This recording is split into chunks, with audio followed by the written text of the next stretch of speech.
तो good morning all of you and welcome to online class. तो चलिए आज की क्लास जो है स्टार्ट करते हैं।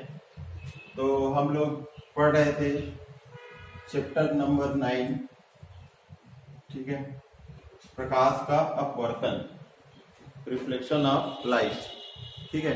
तो इसमें हम लोग देख चुके थे पार्श्विक जो है विस्थापन देख चुके थे। आज हम लोग पढ़ेंगे वास्तविक गहराई और आभासी गहराई के बारे में, ठीक। वास्तविक गहराई या आभासी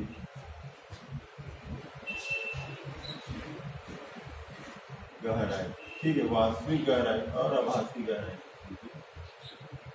और आभासी गहराई, क्लियर है। तो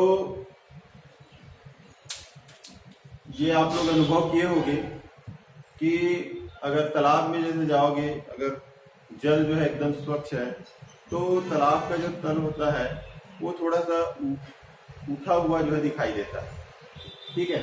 या किसी जो है पात्र में या कांच के कोई गिलास है या बीकर है उसमें देखो तो उसकी पेंदी जो है थोड़ा ऊपर जो है उठी हुई जो है दिखाई देती है, ठीक है। तो इसका जो है कारण क्या, तो वो अपनी वास्तविक स्थिति से कुछ ऊपर जो उठी हुई जो है दिखाई देती है हमको। या फिर किसी गिलास में अगर कोई सिक्का डाल दिया जाए या किसी पात्र में सिक्का अगर है तो वो अपनी वास्तविक स्थिति से जो है कुछ ऊपर जो है उठी हुई जो है हमको दिखाई देती है, ठीक है।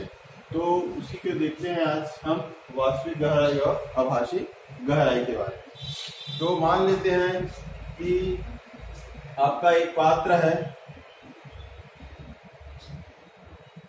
ये, ठीक है, और इसके जो है नीचे यहाँ पर तली पे जो है आपका कोई वस्तु जो है रखी हुई है, ठीक है, कोई वस्तु रखी हुई है, ठीक। और मान लेते हैं कि ये जो है यहाँ तक जो है जल से जो है भरा हुआ है, क्लियर है। अब हम देखते हैं कि ये जो वस्तु है, इस वस्तु से एक प्रकाश किरण जो है इसके अभिलंबवत आपतित होती है। मान लेते हैं ये जो है बिंदु जो है P है और यहाँ पर बिंदु जो है O है। तो PO जो है प्रकाश किरण पृथककारी पृष्ठ, इसको हम बोलेंगे पृथककारी पृष्ठ,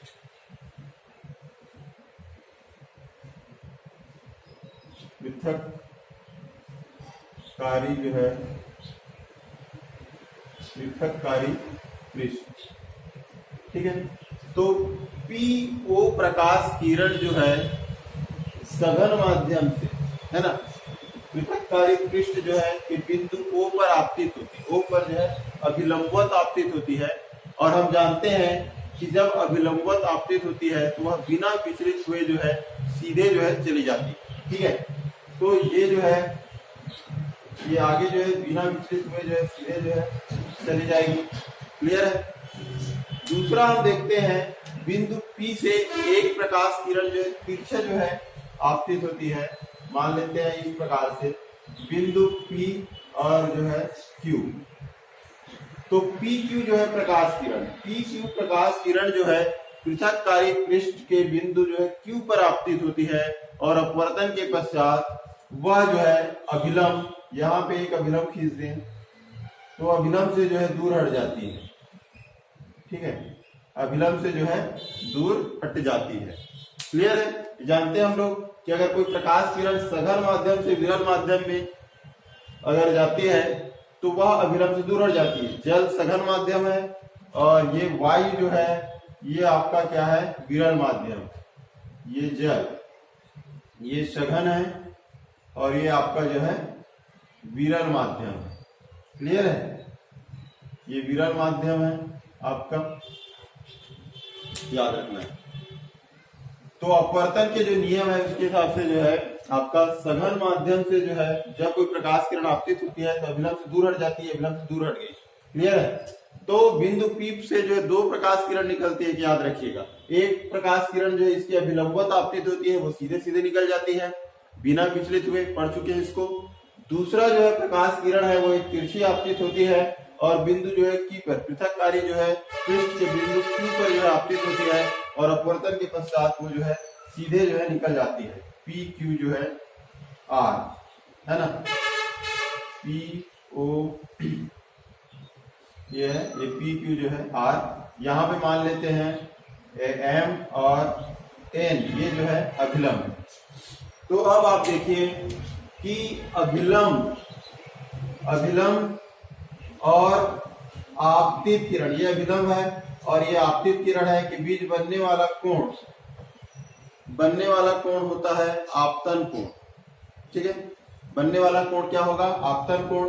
तो आपतन कोण हो जाएगा यहाँ पे आई। क्लियर है? इसके बाद जो है अभिलंब और अपवर्तित किरण के बीच बनने वाला कोण अपवर्तन कोण होगा, तो ये हो जाएगा अपवर्तन कोण जो है आर। क्लियर? यहां तक दिखाई दे रहा है? अब देखो, जब इस अपवर्तित जो किरण है इसको जब हम पीछे की ओर खिसकाएंगे तो अपवर्तित किरण जो है जिस बिंदु पर ये लोग मिलेंगे आपस में, वहां पर जो है वस्तु का जो है प्रतिबिंब बनेगा। ठीक है, तो चलिए खिसका दीजिए इसको। पीछे की ओर जो है खिसकाने पर जो है ये बिंदु जो है यहाँ पर बिंदु P डैश पर जो है मिलती है। तो P डैश पर मिल रही है मतलब कि वस्तु P का जो प्रतिबिंब है वो कहां पे बनेगा? P डैश पर बनेगा। क्लियर है यहां तक?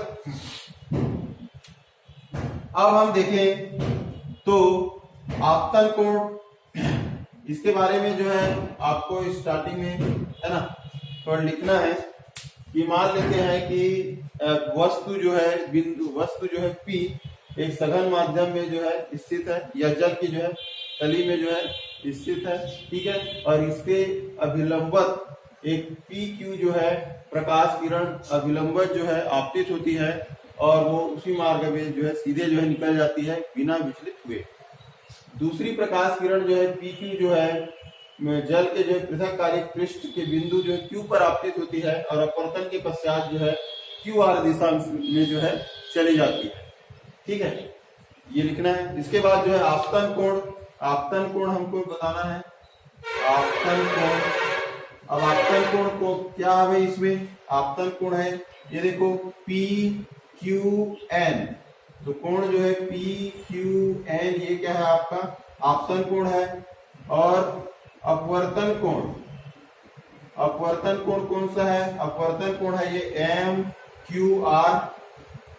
तो MQR जो है अपवर्तन कोण है R। क्लियर है? अब हम देखें तो ये आपतन कोण है I और ये अपवर्तन कोण है। अब इस वाले को देखो, ये N से Q गए, Q से हम P गए और P से जो है P डैश में आए। तो ये इस प्रकार से बन रहा है ऐसा। ये हो गया P डैश, ये हो गया P और ये हो गया Q और ये हो गया N। यहाँ पे बनने वाला कोण है I, तो यहाँ पे बनने वाला कोण होगा I। क्लियर है? क्योंकि ये एक अंतर कोण से, है ना, ये एक अंतर कोण के नियम से यहाँ पे बनने वाला कोण है I, तो यहाँ भी बनने वाला कोण क्या होगा? I होगा। क्लियर है? तो यहाँ पे बनने वाला कोण है हो जाएगा आपका I। ठीक, इसी प्रकार जो है अगर हम अपवर्तन कोण को देखें तो अपवर्तन कोण है आपका ये। तो हम इसको देखें RM, ये हो गया R और ये हो गया आपका M, यहाँ पे बन गया R। अब इसको आगे पीछे बढ़ा दिए, ये हो गया यहाँ तक आ गया और ये हो गया बिंदु जो है P डैश। क्लियर है?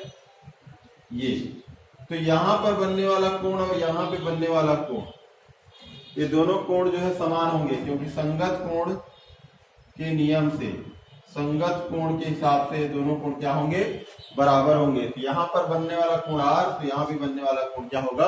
R होगा। क्लियर है?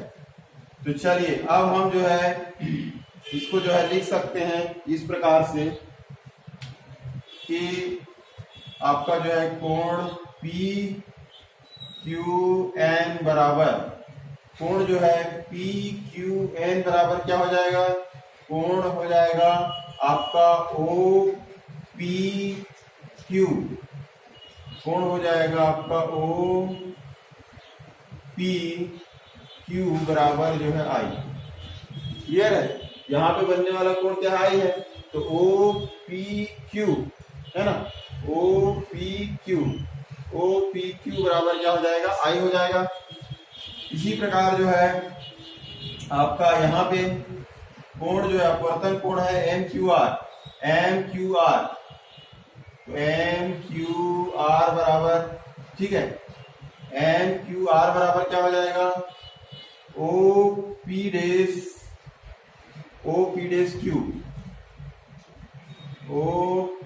जो है क्यू बराबर क्या हो जाएगा, आर।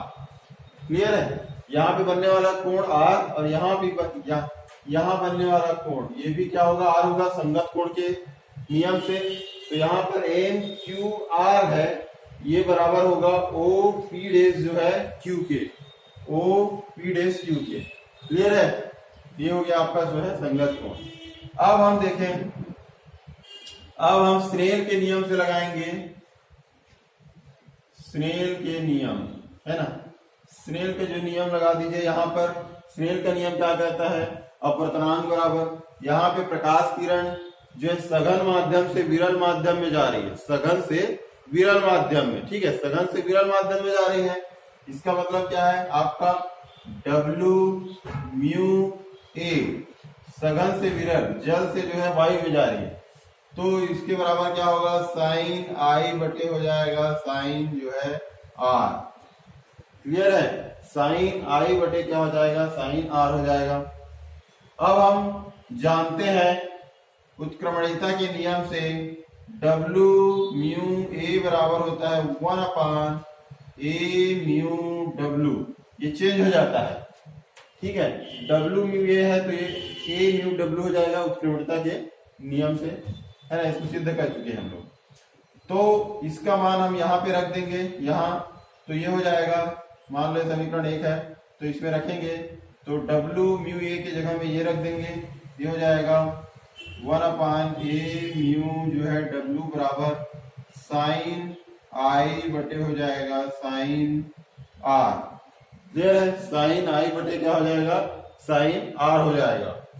अब इसको जो है पलट दीजिए, अब पलटेंगे क्या हो जाएगा, ये हो जाएगा a म्यू W, है ना, तो ये r नीचे में ऊपर चला जाएगा, तो साइन r बटे हो जाएगा साइन आई। क्लियर है? यहां तक समझ में आ रहा है? अब साइन r बटे जो है साइन आई हो गया, है ना।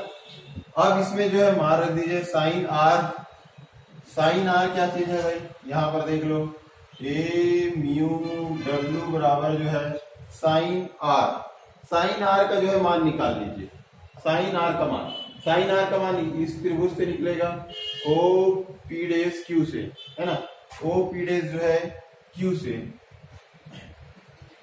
यहाँ पर जो है ये तो यहाँ तक हो गया, है ना। अब हम जो है देखें त्रिभुज जो है आपका ओ पी डेस क्यू, ये वाला ओ पी डेस क्यू, इस त्रिभुज से हम साइन आर का मान निकालेंगे, इतना से साइन जो है आर, साइन आर बराबर क्या होगा, लंब बटे जो है कर्ण, तो इसका लंब क्या है, यहाँ पे कोण पर रहा है, मतलब ये वाला जो है लंब होगा, लंब हो जाएगा, ठीक है, ये लंब हो जाएगा, और जो है लंब हो जाएगा ओ क्यू बटे कर्ण क्या हो जाएगा, कर्ण हो जाएगा क्यू से पी डेस, ये हो जाएगा कर्ण, ये हो जाएगा क्यू डेस जो है, सॉरी क्यू से जो है पी डेस जो है ये लंब हो जाएगा, सॉरी कर्ण। क्लियर है यहाँ तक साइन आर का मान? इसी प्रकार जो है साइन आई का मान निकालेंगे, तो त्रिभुज इसी प्रकार जो है,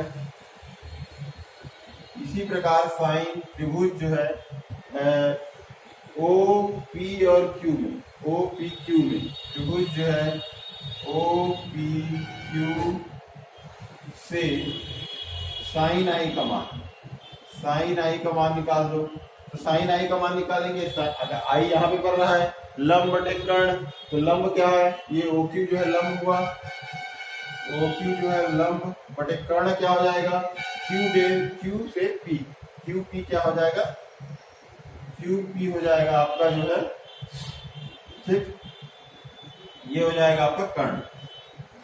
तो इतना हो गया साइन आई बराबर। अब ये साइन आर और साइन आई का मान जो है यहाँ पे समीकरण नंबर जो है 2 में रखने पर, समीकरण 2 में साइन आर और साइन जो है आई का मान रखने पर, क्लियर है, तो रख दीजिए मान, ये हो जाएगा ए म्यू डब्ल्यू बराबर हो जाएगा साइन आर का मान हो जाए, आर का मान ये है ओ क्यू बटे जो है ओ क्यू बटे क्यू पी डेज बटे साइन आई का मान, साइन आई का मान ये है ओ क्यू बटे क्यू जो है पी, क्लियर यहां तक। अब इसको जो है हम चाहे तो यहीं से काट सकते हैं, इसको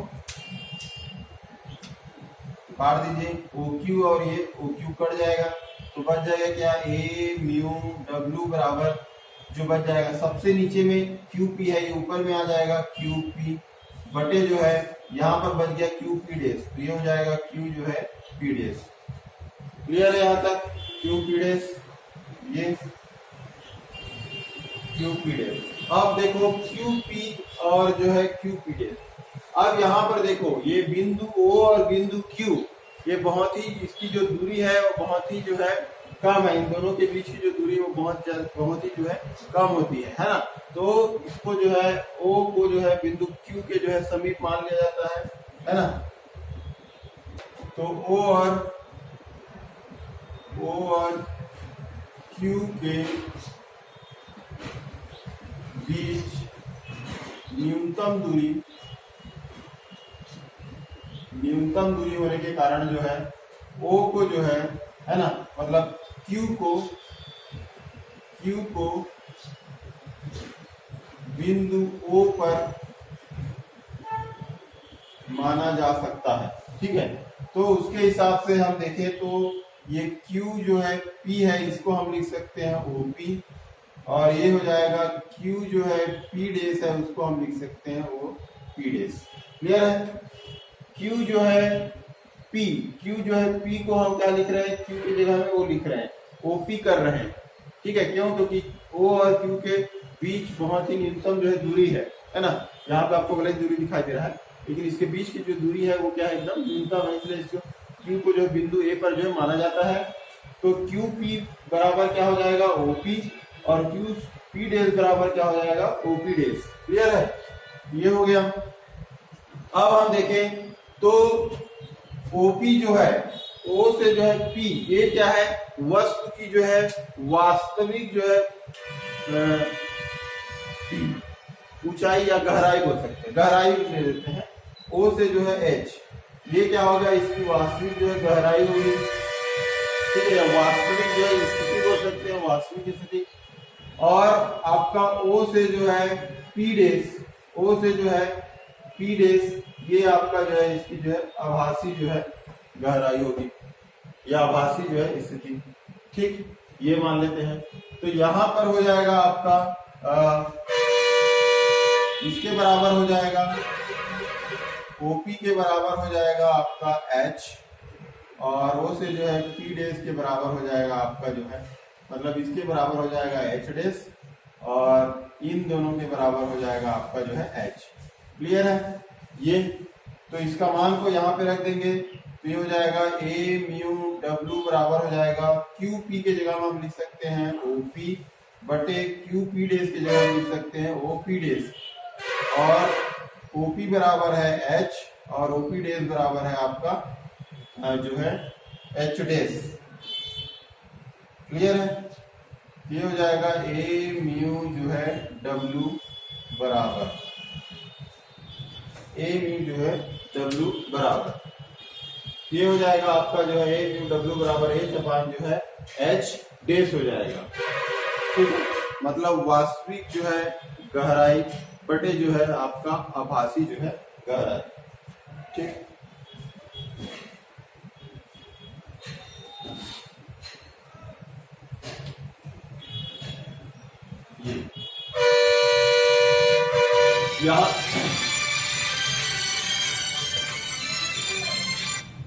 यहाँ तक जो है आप लोगों को जो है बनाना है। ठीक है, अगर वास्तविक गहराई या आभासी गहराई जो रिलेशन जो पूछा जाए तो आपको बनाना है ए म्यू डब्ल्यू बराबर जो है वास्तविक गहराई बटे क्या हो जाएगा आभासी जो है गहराई। एच मतलब है वास्तविक गहराई है, वास्तविक गहराई, और एच डेस मतलब ये हो जाएगा आपका जो है आभासी जो है गहराई, आभासी जो है गहराई का अनुपात। क्लियर है यहाँ तक? ये हो गया।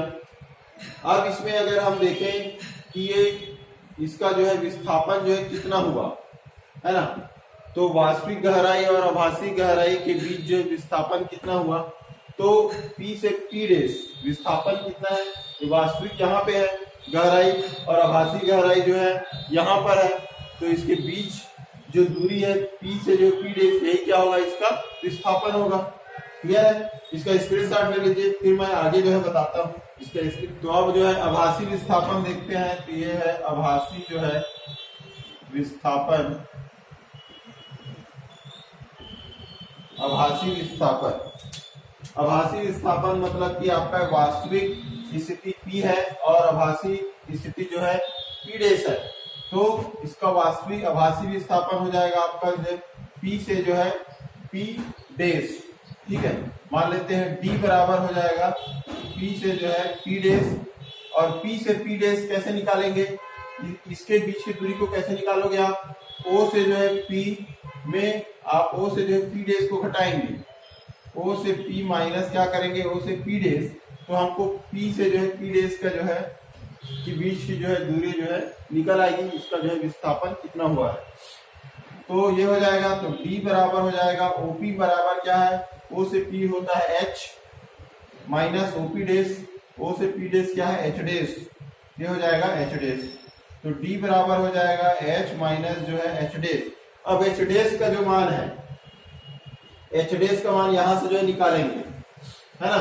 यहां से देखो, यहां से हम H डेस का मान कैसे निकालोगे आप, यहां से अगर मैं H डेस को इधर त्रिज्या गुणा कर दूं तो H बराबर ये इधर आ जाएगा, नीचे में A म्यू जो है W हो जाएगा। क्लियर है? H डेस बराबर इतना हो जाएगा H बटे A म्यू W। तो इसको मैं यहाँ पे लिख देता हूँ H डेस के स्थान पर क्या लिखूंगा मैं, H बटे हो जाएगा A म्यू W, ये हो गया A म्यू जो है W। क्लियर है? A म्यू W मतलब वायु के सापेक्ष जल का जो है अपवर्तनांक को बताता है ना। तो इसको मैं खाली जो है A म्यू W ना लिखकर केवल जो है म्यू लिख देता हूँ अपवर्तनांक के लिए, ये हो जाएगा H माइनस H अपान जो है म्यू। क्लियर? अब दोनों में जो है H कॉमन है, तो H को कॉमन कर दीजिए, तो 1 माइनस 1 अपान जो है म्यू हो जाएगा। तो ये आपका जो है विस्थापन, ठीक है, आभासी जो है विस्थापन। क्लियर है? तो आभासी विस्थापन अगर निकालने के लिए बोला जाए तो यहां तक जो है आप निकालिएगा, और वास्तविक गहराई और आभासी गहराई में संबंध बोला जाए तो आप जो है यहां तक जो है आपको निकालना है। क्लियर है यहां तक? तो समझ में आया कि नहीं आया? तो इसमें होता क्या है कि जब कोई प्रकाश किरण जो है, अगर कोई वस्तु जो है सघन माध्यम में रखी हुई और प्रकाश किरण सघन माध्यम से विरल माध्यम में जब वो जाती है, तो हम जब विरल माध्यम से देखें तो वस्तु जो है अपनी वास्तविक स्थिति से कुछ ऊपर उठी हुई जो है दिखाई देती है। याद रखिएगा, ठीक है। जैसे कि आप तालाब में जैसे जाते हो, तालाब में तो जो मछली होती है वो अपनी वास्तविक स्थिति से जो है कुछ ऊपर उठी हुई जो दिखाई देती है, ठीक है, कुछ ऊपर उठी हुई जो है दिखाई देती है। अब जैसे कि मछली पकड़ने के लिए आप जा रहे हो, है ना, आपको जो है एक्सपीरियंस नहीं है मछली पकड़ने का, तो तालाब में देखोगे तो मछली आपको ऊपर में दिखाई देगी, है ना, और आप उसको पकड़ने के लिए दोनों हाथ ऐसे करोगे, लेकिन जो है मछली जो है आपके हाथ में जो है नहीं आने वाली है। क्यों? क्योंकि मछली जो है वास्तविक स्थिति से ऊपर उठी दिखाई देगी। मछली होगी कहाँ पे? मछली होगी आपका जो है यहां पर होगी, लेकिन आपको दिखाई देगी वो मछली जो है यहाँ पे जो है दिखाई देगी। ठीक है, यहाँ पर ऊपर में दिखाई देगी आपको थोड़ा सा, और आप क्या करेंगे, हाथ को जो है यहाँ पे ऐसा करोगे, तो यहाँ पे तो कुछ नहीं है, मछली तो नीचे में है, तो यहाँ पे ऐसा करोगे आप पकड़ने के लिए, इसको ऐसा पकड़ोगे, लेकिन मछली तो नीचे में है, तो वो चली जाएगी, भाग जाएगी।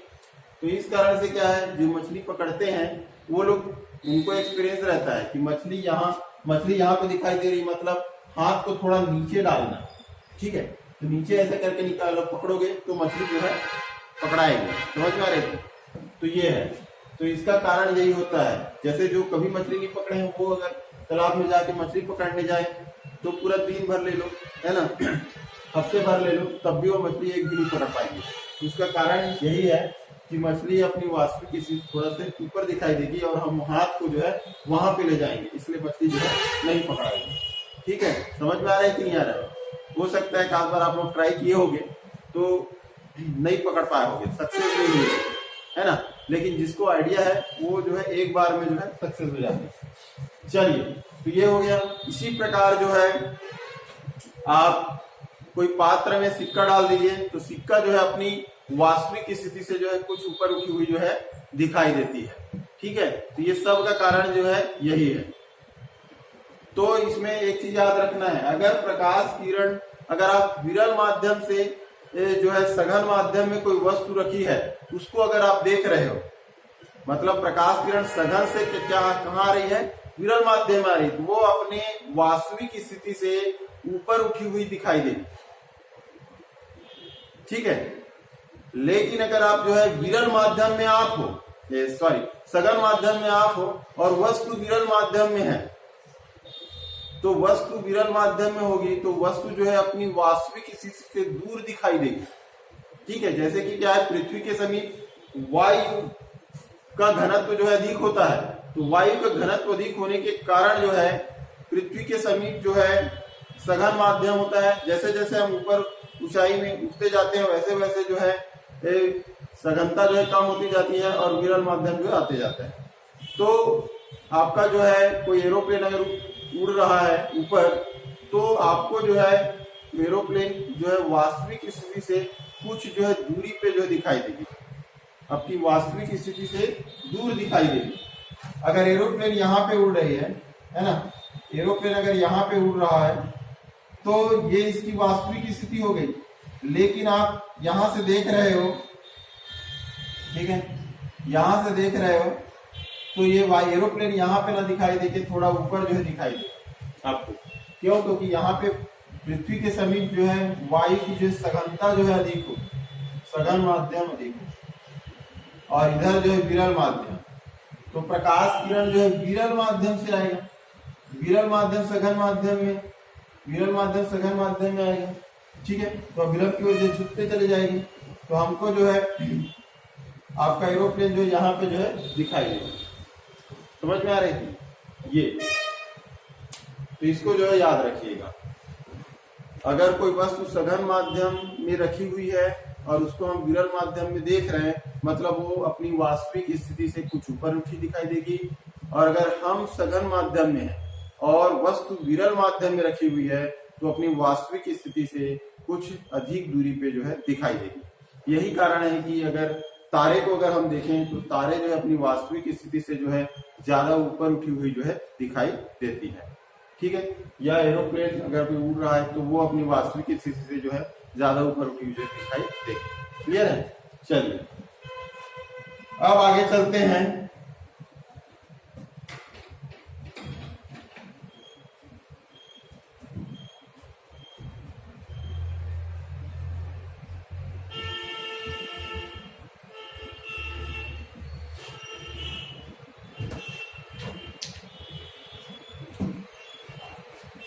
अब सूर्य जो है सूर्योदय से पहले और सूर्योदय के बाद भी जो है दिखाई देती है ना। सूर्योदय के पहले, सूर्योदय होने से कुछ पहले जो है सूर्य हमको जो है दिखाई देती है, और सूर्योदय के पश्चात भी कुछ समय के लिए जो है सूर्य हमें जो है दिखाई देती है। वो क्यों होता है ना? तो चलिए जो है देखते हैं। तो मान लेते हैं आपका जो है पृथ्वी है, ठीक है। पृथ्वी के जो है समीप, पृथ्वी के समीप क्या है, सघनता जो है अधिक है ना, अधिक जो है सघन माध्यम, ठीक है। उसके बाद जो है सघन, और मान लेते हैं हम विरल माध्यम, ठीक है। ये मतलब पृथ्वी के समीप जो है वायु की सघनता अधिक है, उसके बाद कुछ दूरी पे जाने पर इसकी तुलना में कम सघन होगा, है ना। और जो है जाएंगे तो क्या है, जैसे जैसे ऊंचाई में जाते जाएंगे वैसे वैसे वायु की सघनता जो है कम होती जाएगी, विरल माध्यम जो है बढ़ते जाएगा। क्लियर है? तो इस प्रकार से देख लें। अब मान लेते हैं ये जो है क्षैतिज है, क्षितिज, ठीक। अगर मान लेते हैं सूर्य यहाँ पे है, सूर्य जो है यहाँ पर जो है स्थित है, ठीक। तो सूर्य जो है यहाँ पर है ना। मतलब अभी जो है सूर्य जो है क्षितिज के नीचे है ना। अभी जो है उगा नहीं, ठीक, अभी उदित नहीं हुआ है। तो सूर्य की जो प्रकाश, जो किरणें हैं, ये आपका विरल माध्यम, ये विरल माध्यम है। विरल माध्यम से कहाँ जा रही है, सघन माध्यम की ओर। तो विरल माध्यम से जब सघन माध्यम में जाएगी तो ये जो है अभिलंब की ओर झुक जाएगी, ठीक है। अभिलंब की ओर झुकेगी कि नहीं, तो ये मान लेते हैं आपका, ये इस प्रकार से अभिलंब की ओर झुकेगी और इस प्रकार से झुकते हुए जो है यहाँ पर जो है जाएगी, ठीक। यहाँ पे मान लो कोई प्रेक्षक खड़ा है, कोई व्यक्ति खड़ा है, तो उसकी जो है आंखों पे जो है ये पड़ेगी, मान के चलो ये प्रकाश की, ये यहाँ से गई, यहाँ से यहाँ पर, यहाँ से जो ये थोड़ा झुक गई और आगे जो है इधर और झुक गई और ये लास्ट में इधर झुक गई। क्लियर है? तो जब इसको हम पीछे की ओर जो बढ़ाएंगे, इसको हम देखेंगे तो ये हमको कैसे दिखाई देगा, आपका यहाँ पर दिखाई देगा। सूर्य जो है हमको यहाँ पर जो है दिखाई देगा। जो प्रेक्षक होगा उसको सूर्य जो है यहाँ पर दिखाई देगा, मतलब अपनी वास्तविक स्थिति से कुछ ऊपर उठी हुई जो है दिखाई देगी। मतलब यहाँ पर जो क्षितिज में जब सूर्य जब उदित नहीं हुआ है ना, उस समय जो है सूर्य की जो किरणें है ना, वो आपका विरल माध्यम से जो है सघन माध्यम में जो है अपवर्तित होती जाती है और अपवर्तन के पश्चात जो है वह प्रेक्षक की आंखों तक पहुंचती है और प्रेक्षक की आंखों तक पहुंचती है, ठीक है। तो प्रेक्षक को जो है सूर्य जो है यहाँ पर जो है दिखाई देता है, ठीक है। सूर्य कहाँ पे दिखाई देता है, यहाँ पर दिखाई देता है। मतलब सूर्य, ये आपका सूर्य वास्तविक स्थिति है और ये सूर्य की जो है आभासी जो है स्थिति है। तो सूर्य अपनी वास्तविक स्थिति से जो है कुछ ऊपर उठी हुई जो है दिखाई देती है। समझ में आ रहा है कि? और ये लगभग जो है 0.5 डिग्री, 0.5 डिग्री का अंतर होता है और 0.5 डिग्री मतलब लगभग जो है 2 मिनट, लगभग जो है 2 मिनट का जो है अंतर होता है ना। मतलब सूर्य को जो है यहाँ से यहाँ तक आने में जो है 2 मिनट का जो है अंतर लगता है। समझ में आ रहा है कि? तो ये है आपका, तो ये हो गया आपका जो है सूर्योदय से पहले की स्थिति। इसी प्रकार सूर्योदय के पश्चात की स्थिति, तो सूर्योदय हो गया है ना प्रकार, मतलब सूर्य जो है इस क्षितिज में जो है डूब गया है, ठीक है, अंदर से अस्त हो गया। अस्त होने के बाद भी जो है, सूर्यास्त होने के बाद भी जो है सूर्य की किरणें जो है विरल माध्यम से जो है सघन माध्यम में जाती है और अपवर्तन के पश्चात वो अभिलंब से जो है अभिलंब की ओर जो है झुक जाती है, ठीक है। तो इसको हम जब देखें है ना, इसको अगर इधर से सीधा सीधा देखेंगे तो ये हमको जो है यहाँ पर ऊपर जो है दिखाई देगी, ठीक है। और ये वास्तविक स्थिति यहाँ पर होती है और आभासी स्थिति यहाँ पर होती है। क्लियर है? और डूबते वक्त भी जो है इनके बीच जो अंतर होता है 0.5 डिग्री का अंतर होता है, मतलब 2 मिनट का जो है अंतर होता है। क्लियर है? तो सूर्योदय के समय जो है 2 मिनट का अंतर और सूर्यास्त के समय जो है 2 मिनट का जो है अंतर होता है। इस प्रकार 2 और 2 को अगर जुड़े तो 4 मिनट का जो है अंतर होता है। मतलब 4 मिनट जो है दिन का जो है 4 मिनट जो है बढ़ जाता है। समझ में आ रहा है कि नहीं? तो आपका जो है सूर्य के जो उदय होने से पहले 2 मिनट पहले हमको सूर्य दिखाई देने लग जाता है, और सूर्य के डूबने के बाद भी 2 मिनट तक हमको जो है सूर्य दिखाई देता है। इस प्रकार जो है सूर्य मतलब दिन का जो समय है वो 4 मिनट जो है बढ़ जाता है। समझ में आ रहा है कि नहीं आ रहा है? ठीक, समझ में आ गया? तो एक बार और बताऊं, पृथ्वी के समीप जो है वायु की सघनता अधिक होती है, इस कारण से जो है पृथ्वी के समीप सघन माध्यम होता है। जैसे जैसे पृथ्वी से हम ऊंचाई की ओर जाते जाते हैं वैसे वैसे जो है सघनता जो है कम होती जाती है। ठीक है, तो ये मैं मान के चलो एग्जाम्पल के लिए 3 परत में बता दिए गए हैं। ये विरल माध्यम हो गया, और इससे थोड़ा सा सघन ये होगा, और ये पृथ्वी के समीप जो है अधिक जो है सघनता होगी। अब हम जानते हैं प्रकाश किरण जब विरल माध्यम से सघन माध्यम में जाती है तो अविलंब की ओर झुक जाती है। ठीक है, तो ये जो है अविलंब की ओर जो है झुक गई है यहाँ पर, है ना, और इधर आके फिर ये झुकेगी क्योंकि फिर विरल से फिर सघन जा रही है, फिर यहाँ से सघन से अधिक सघन हो गया, मतलब इसकी तुलना में ये जो है विरल माध्यम ही होगा, तो विरल से सघन तो यहाँ तक। ठीक, अब इसको जो है सीधा सीधा जो है खींचो तो ये जो है यहाँ पर जो है प्राप्त होगी। तो प्रतिबिंब जो है कहाँ पे बनेगा? सूर्य का प्रतिबिंब जो है यहाँ पे बनेगा, जो कि आभासी जो है प्रतिबिंब होगा। क्लियर है? तो सूर्य अपनी वास्तविक स्थिति से जो है कुछ ऊपर उठी हुई जो है दिखाई देगी। समझ में आ रहा है कि नहीं आ रहा है आपका जो है ना? यहाँ पर सूर्य क्षितिज के नीचे होने पर भी जो है दिखाई देता है। क्यों ऐसा जो है कारण जो है पूछा जाएगा, तो आपको जो है ऐसे जो है दिखना है। ठीक है, और सूर्योदय से पहले जो है सूर्योदय मतलब सूर्य के उदय होने से पहले 2 मिनट पहले हमको सूर्य दिखाई देता है, और सूर्यास्त होने के बाद मतलब सूर्य के डूबने के 2 मिनट बाद भी जो है हमको सूर्य दिखाई देता है। इस प्रकार टोटल दोनों को अगर जोड़ा जाए तो 2 और 2 कितना होता है? 4। तो 4 मिनट जो है मतलब दिन का जो है 4 मिनट जो है बढ़ जाता है सूर्योदय और सूर्यास्त के कारण। ठीक है, तो ये होता है वायुमंडल के जो है अपवर्तन के कारण इस प्रकार की जो घटना होती है कि सूर्य अपनी वास्तविक स्थिति से भी जो है कुछ ऊपर उठी हुई दिखाई देती है, या सूर्योदय से पहले सूर्य जो है दिखाई देती है, और सूर्यास्त के पश्चात भी जो है सूर्य का जो दिखना है ये वायुमंडल के जो है अपवर्तन के कारण जो है होता है। क्लियर है? यहाँ तक समझ में आया नहीं है?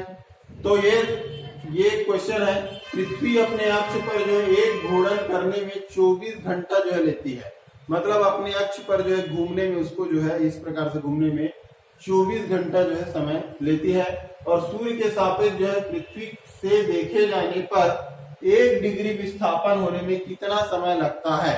ठीक है, तो सूर्य जो है आपका जो है अपने घूर्णन पर एक राउंड लगाने में कितना समय लेती है? वो आपका 24 घंटा, मतलब कि ये कितने डिग्री के कोण से घूम जाता है? ये आपका इधर से इधर हो गया, ये हो गया 180, और इधर वापस आ गया 180, तो 360 है ना।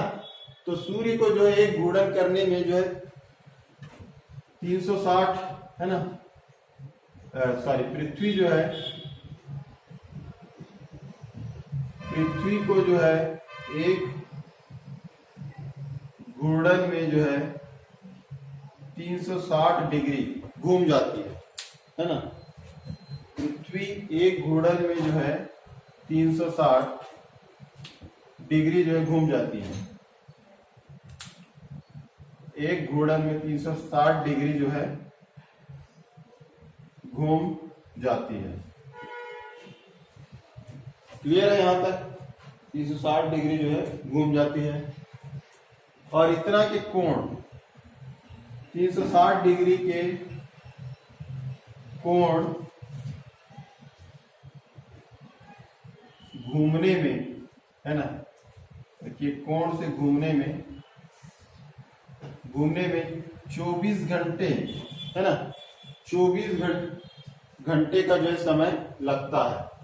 तो 1 डिग्री के कोण से घूमने में जो है 24 बटे जो है 360 ठीक है का समय लगेगा।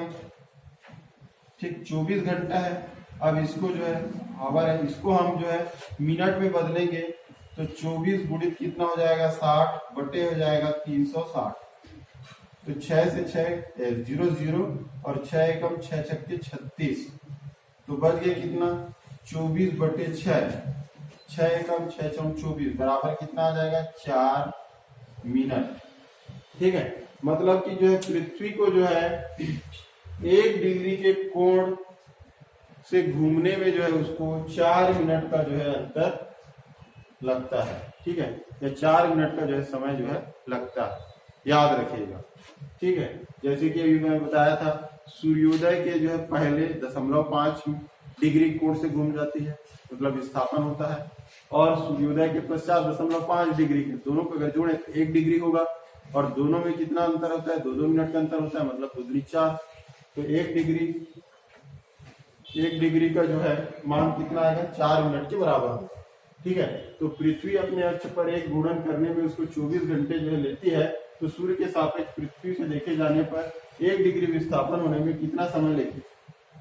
तो एक घूर्णन में पृथ्वी को एक घूर्णन करने में 1 घूर्णन में जो 360 डिग्री से वो घूम जाती है पृथ्वी, है ना, एक घूर्णन में 360 डिग्री से घूम जाती है, तो 360 डिग्री के कोण से घूमने में उसको कितना समय लगता है 24 घंटे।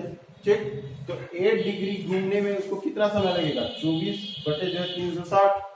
अब हम इसको जो है ये घंटे में है, आवर में है, तो इसको हम मिनट में बदलेंगे, तो 60 से गुणा कर दिए 24 गुणित 60 ये हो गया, और नीचे 360 इसको कटाएंगे 4 मिनट आएगा। ठीक है, तो मेरे ख्याल से समझ में आ गया होगा। ठीक है, तो आज की क्लास यहीं तक रखते हैं। Thank you very much.